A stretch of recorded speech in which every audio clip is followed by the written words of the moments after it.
Assalamualaikum warahmatullahi wabarakatuh. Salam sejahtera buat kita semua.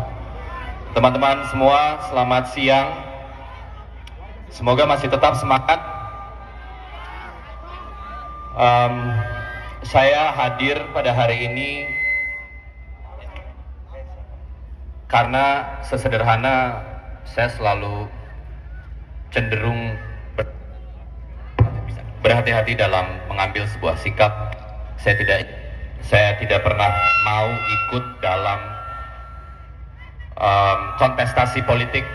Saya tidak ikut campur dalam urusan pemilihan dan lain-lain, atau jadi kubunya siapa adalah hal yang paling saya hindari.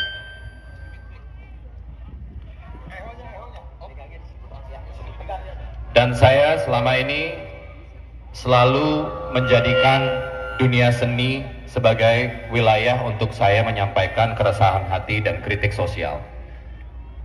Tapi hari ini saya sudah tidak bisa lagi berhenti diam. Saya tidak bisa tidur tenang di rumah setelah wajahnya habis porak-poranda di sebelumnya. Dan hari ini kita sudah mendapatkan sebuah keputusan yang sangat kita hormati dari MK. Masih juga berusaha untuk dibegal, masih juga berusaha untuk dijegal. Tadi malam saya menulis sebuah tulisan, kalau Mahkamah Konstitusi sedang melakukan perbuatan yang mengembalikan nobility-nya sebagai konstitusi, lalu hari ini kita mendapatkan kenyataan bahwa itu coba dianulir oleh sebuah lembaga yang katanya adalah wakil-wakil kita semua hari ini. Lantas Anda di dalam ini wakil siapa?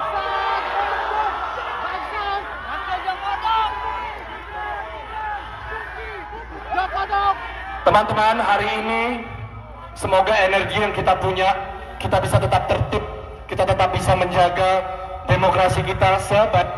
Saya tidak mewakili kepentingan apapun, saya tidak punya kepentingan personal, saya tidak ikut dalam partisipasi politik praktis apapun.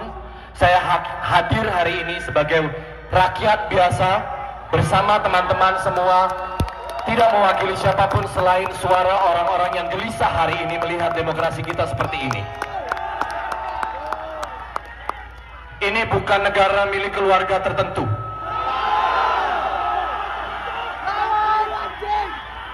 Kalau ada nomor dalam undang-undang kemudian hanya dibela untuk keluarga tertentu, saya miris melihat ini semua.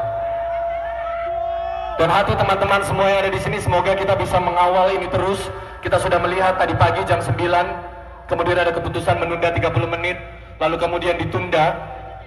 Mudah-mudahan memang inilah yang harusnya mereka lakukan. Tidak ada keputusan itu bisa lahir hari ini. Saya tidak bisa berbicara lebih banyak, saya hanya berpesan bahwa teman-teman menjaga diri baik-baik, kita tetap tertib, kita jaga situasi yang kondusif, kita perlihatkan kepada masyarakat bahwa kita bisa menjaga situasi hari ini dengan cara-cara yang tertib, cara-cara yang terhormat. Terima kasih.